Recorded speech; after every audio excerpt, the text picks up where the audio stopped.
Overall, the flow of Russian gas is now less than 1/3 to what it used to be, for example, at the same time last year. Russia is blackmailing us. Russia is using energy as a weapon. And therefore, in any event, whether it's a partial major cutoff of Russian gas or a total cutoff of Russian gas, Europe needs to be ready. We are asking the member states to reduce by 15% the gas consumption. 15%, why? This is the equivalent to 45 BCM of gas. And with such a reduction, we can make it safely through this winter in case of a complete disruption of Russian gas. Imagine to have to ask your population to do that. Imagine that. Imagine that. There's an article by the New York Times that's attached to this that is fantastic. It is phenomenal in what it means. For one, Russia's not blackmailing you. They're not blackmailing you. They're like, Russia's blackmailing us. They're blackmailing us. They're not blackmailing you. You are dumping billions of dollars and euros or whatever you want to call it into Ukraine in order to kill other Russians. That's after provoking an economic war. You did this. You did this. Well, at the very least, you didn't necessarily want to come up with some security architecture of Europe in order to prevent this particular crisis, and then all of you jumped on the bandwagon of economic war. Shock and awe. We're going to have shock and awe. Okay. Actions have consequences. This is a consequence. You stated that your objective, literal objective, was to destroy the Russian economy. You guys said that. That was all of you. You decided that you wanted to do this. But now, they're blackmailing us. Russia is blackmailing us. They're blackmailing us. And so now because they're blackmailing us, we need all of you member states in Europe to cut your energy usage by 15%. 15%. And by the way, winter's coming. Winter's coming. That's why that particular statement is being made. Winter's coming. They know winter's coming. But here's the rub. You're taking a quantity of pain, raw economic pain, and transporting it temporarily in time to now. Meaning your governments are going to take a hit for that because you're going to have to stand there and explain to them why this is necessary. Look, it is one thing if what you're doing is justifiable. If you're fighting the Nazis and your country has to take food shortages, energy shortages, if you have to be colder in the winter, fair enough. It's accepted. The public would accept it because the public accepts your rationale and justification for why they're accepting this level of pain. If your country is doing something that is notable, necessary, where this kind of grand patriotic unity comes together where they say, okay, fair enough, this is a required thing. And because it's a required thing, we're willing to take the hit all across the board. Yes, it's going to be miserable. We're not going to like it. We're going to bitch. We're going to complain. But we'll take the hit because it's justifiable. It's a government that you knocked over, that you full well understood that all of these things were red lines leading up to this, and you still continue pushing this direction.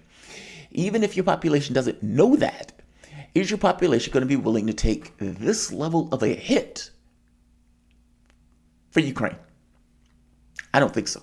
Personally, I've always said that the physical needs of a person matter more than this other stuff. Meaning, even if they say, okay, this is a worthy cause, okay, all things being equal, we don't necessarily want Russia to invade on that because we accept your framing of the world on this.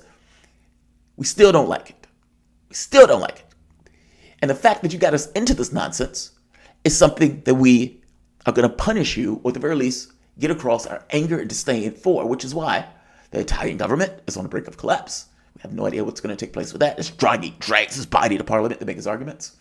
Macron is already experiencing economic turmoil, or political turmoil, I should say. Boris Johnson is out. Schultz is hated. And how does this persist itself into the future is the question. The article for the New York Times is brutal, because they're basically talking about political consequences of engaging into an ill-gotten, ill-conceived, poorly planned economic war. and not having the political sense or the political capability, A, to navigate it, but not even have the material circumstance necessary to be able to bear what you're actually trying to do. Hubris, radical, incandescent hubris is what this is. That's what basically motivated you to take this particular approach. Not to mention a certain level of arrogance. When somebody is basically coming to you saying, we need a new security architecture, we don't feel safe, you guys are surrounding us, you've just knocked over a government, put in Nazis into the military of that government, they're killing ethnic Ukrainians, we need to come to some agreement as to how this world is going to look, because this is unacceptable to us. And you guys, we're better than you. We're better than you. You don't come to us asking us for a security architecture. We are better than you. That's what this nonsense is about. And yeah, there's a certain political element to it where Democrats basically demonized Russia for supposedly helping Donald Trump across the finish line in order to win an election. Something that wasn't true, by the way. Nevertheless, it is still in the bloodstream of the Democratic Party. So when you get a Democratic president that comes into office, he takes deranged actions like this. Deranged actions, again, based on this notion that I am the U.S. president, I am fantastically white, and I know I can do this. Yeah, dude. Reality is different than your self-conception of what you are. And it takes somewhat of a rational, honest assessment of what you are, the capabilities that you have at your disposal, about whether or not you should do X and Y. And in the case of Joe Biden, what he has done has been massively discrediting. I mean, think about it. It's one thing for people to have this notion of American power and what that means. Well, what it means in their heads may be different than what it is in actuality. And so you may be able to get away with stuff just with the specter on the wall of power. This looks bad because it looks like with all of the economic might at your disposal, you have basically damaged your own economies, showing that might wasn't really there, or at the very least it wasn't there for certain global players in the way that you thought it was. So now, consequences. You gotta bear the burden. And that's what's gonna take place. You're gonna bear the burden. And are you gonna have this patriotic uproar where it's like, yes, we're gonna come together and we're gonna take this massive hit. We're gonna be colder, we're gonna be poor, we're gonna be paying more for energy, more for food. And that's assuming that the oil isn't even there in the first place. Meaning, yeah, you may have a situation where people don't even just have enough to get by. And you are already burning through your reserves in this hot, hot summer. How does that look in the winter? And whether or not, how will people accept this level of economic carnage? Will they accept that? Will they accept that? Let's go to this article. This article is awesome. So right here, Europe must cut its use of natural gas by 15% now through next spring to prevent major crisis as Russia slashes gas exports. The European Union's economic branch said on Wednesday, calling for hard sacrifices by the people of the world's richest nation. Quote, Russia's blackmailing us. Russia's blackmailing us. The European Commission President, Ursula von der Leyen, said as she introduced the EU plan to reduce gas consumption, Russia is using energy as a weapon. But here's the rub. You're using real weapons as weapons. Meaning the weapons that you're dumping into Ukraine to kill other Russians. Why should Russia supply you with an item to keep your economies going, to produce those weapons in order to send it to Ukraine in order to kill Russians? Why do you believe a country would do that? Why? And with the price of gas going up, so yeah, you guys have less than the supply, but Russia has gotten more money for less. Meaning they've gained more money for less volume. And so you can take that volume and sell it to other countries like China and India who's buying it in spades. You fucked up. You fucked up. It's an unforced error. That's what it is. You didn't have to do this. You didn't have to take a maximalist position on each and everything that basically came up. Compromise is not necessarily a bad thing when you take an honest assessment of your own capabilities about what you can do in a particular moment to affect a particular situation on the ground and come to an assessment that this is a bad idea. As in William Burns' memo. You didn't do that. You didn't do that. For whatever reason, you're indispensable. You're so powerful that you can do whatever you want. The world is your domain. It's just magic. That's all. Yeah, it doesn't work that way. It doesn't work that way. Your economies are taking a hit for you guys being stupid. Right here. Russia kept supply intentionally low as possible despite high gas prices. Right? That's basically what they're saying. Is that the flow of Russian gas, which provides 40% of the EU's consumption, was less than 1/3 of the normal average in June. Russian gas facilities in Europe, normally almost full at this point in the year in preparation for the winter, are not sufficiently stocked to deal with such volatility, shortages, threatening to upend the industry and private lives alike. Quote, we have to prepare for a potential full disruption of Russian gas, and this is likely scenario, Mrs. von der Leyen has said. Well, right now the pipes are off, going to Gazprom 1. Supposedly they're about to turn on in, 10 days? Or it's 21st, I believe. Tomorrow, I guess? Yeah. The question becomes, how much supply is going to come through? Now, the supply was already cut by 60%, so they were basically going without, which is, again, part and parcel to the reason that the gas prices are going through the roof. When you don't have a lot of something, the price goes up. Supply demand. This part. The plan to cut gas is expected to be much easier to adopt when EU energy ministers meet in Brussels next Tuesday because unlike the oil embargo, it does not require unanimity. If member nations agree to the plan and the new legislation that goes with it, the Commission, the bloc's executive arm, would ultimately be able to force countries to stick to gas consumption limits if they fail to do so voluntarily. The Commission's proposal did not specify what enforcement mechanism would be used. So you are going to force member nations, you're going to force them somehow in order to cut how much energy they use, and that's in a scorching summer. Oh, that is going to go over great with those populations. Those populations are going to love it. And those populations are going to totally believe that Ukraine is worth it. Because that's what you got to convince them of. You got to get out there, stand before them, and explain to them Ukraine is worth you being poor and colder for the foreseeable future. That's what it is. Yeah, good luck with that. I'm going to be perched at the edge of the universe watching that, and I'm going to be fascinated by it. I'm going to have my popcorn. Because from my standpoint, you got yourselves into this. You got yourselves into this nonsense. And all of those people are basically dying. For what? For what? Hubris? Because you needed to have the world in a particular way where you looked at the world as this kind of grand chessboard. And you're acting as if you're sleepwalking into crisis that you're basically provoking with the actions you're taking. Yeah. So when I look at this, there's a bit of, you deserve this. You earn this for what you basically were doing. And now it's come to a head. I mean, what is the guy named Chalmers Johnson? He always talks about these moments. It's like canary in a coal mine moments where things happen that gets across the world is different. Meaning whatever logic you're operating on from a standpoint of what is this world like? What does it tick on? That changes based on whatever particular thing that happened. And oftentimes it's because somebody jumps the shark. One of the countries that believes that they had a certain degree of power and gravitas because they had it prior, it's no longer true. It's no longer true. You tried to exert power that you didn't have. This is what this is. This is what this is. I mean, think about it. Europe, I strongly suspect, is going to go through political turmoil. At the top of going through the political turmoil, they're going to have less energy for manufacturing, less energy to heat their homes. They're going to be poor. The economies are going to take a hit for it. They're going into a recession for it. So there's that. But think of what's happening elsewhere. You have relationships that are being created with China, Russia, Iran. And you even have the BRICS nations that are forming this kind of economic bloc where they're including countries like Saudi Arabia, Turkey, Iran. And when you think about it, that's so weird. I mean, all things being equal, Turkey is part of NATO, but it's also going to be in this economic bloc with Russia and China and India being the main drivers of that bloc.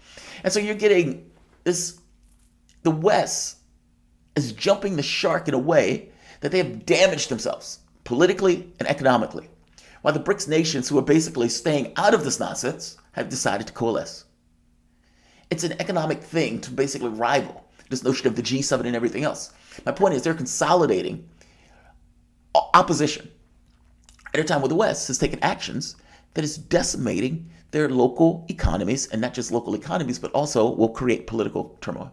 Joe Biden is sitting at 29% approval. And those idiots in Europe aren't doing that much better than that, including Schultz in Germany. Like, Germany is the beating heart of Europe. Nord Stream 1 is basically off. When it comes back on, who knows how much is going to go to them. Their industries are going to take a hit. And on top of the industries taking a hit, this notion that the public itself has to deal with a crisis that you created. Your people are going to be getting less calories because it's going to cost more money to feed themselves. The notion that they're going to be sitting in a cold house and you're going to somehow instantiate that by law in some way with some kind of carrot and stick approach to do so. Either way, I'm making a point that it is pain. It's pain.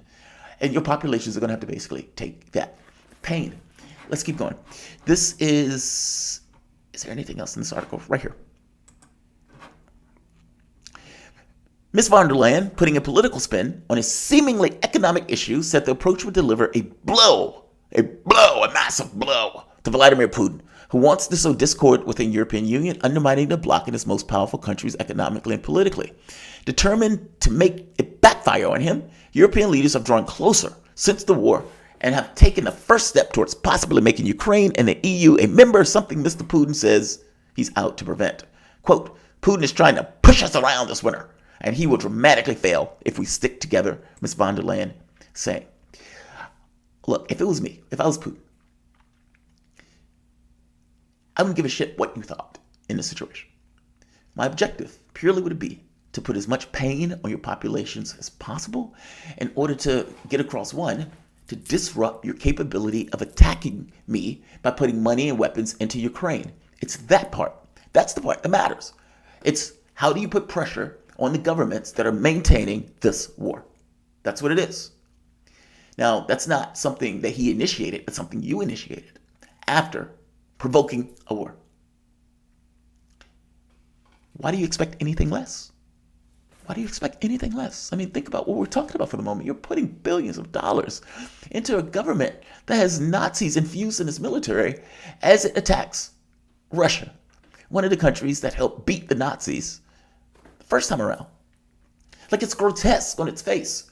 And a number of people that are basically dying in a conflict that never needed to take place in the first place if you would have been rational and come to some kind of security architecture of Europe. You didn't want to do that. You didn't want to give ground, and you didn't believe that Russia had the temerity, the right to basically say, we have an issue of security that's taking place. If this was any other country around the globe, can you imagine what would have happened if the United States was put in a position of being surrounded by an enemy? And on top of that, having a government on this border knocked over, where you're putting in anti-American people in that government and in that military. We would lose our minds. We would lose our minds. But in this situation, they basically dropped context and ran with one specific narrative, with the public basically being propagandized to drop any real understanding of what was taking place. It's massively aggravating. Right here. This requires serious and straightforward communication to the public, he said. Governments must ask people to consume less and should have the courage to tell their citizens that Europe is in the midst of what is possibly represents the greatest energy crisis in its history. The greatest energy crisis in its history. Who is this right here? Simone Tagliapetra, an expert at Bruegel think tank in Brussels, said the European Commission, quote, goes in the right direction, unquote, but he warned that a lot hinges on clear and honest communication between the government of Europeans. Man, you are going to have to take pain. You're going to have to take pain. The Commission predicts that major disruptions to the flow of Russian gas could shave off as much as 1.5 percentage points off an already degraded economic growth forecast of 2.7% this year, and could even plunge the economic bloc into a recession. It's not good. It's not good. We're beyond good. It will. All right, I'm not gonna keep this beyond this. I just wanted to go through the article. I was just astonished by the article. It's like this idea that you're putting your population through this is amazing. It's amazing that you're willing to do this. Like I said, if it is justifiable, it's justifiable. It's justifiable. People will accept it. Is Ukraine justifiable? And even if your population believes the propaganda, which, look, the West has basically fell on one line on this point, so fair enough. Rest of the world, no. But the West has. Will they accept that it is worth Ukraine to adversely affect their own individual physical material needs? I don't think they will. But we will see. I'm going to say like. I'm going to say share. I'm going to say subscribe. There are people here this late. Right on, man. Right on. All right, guys. See you guys in a few.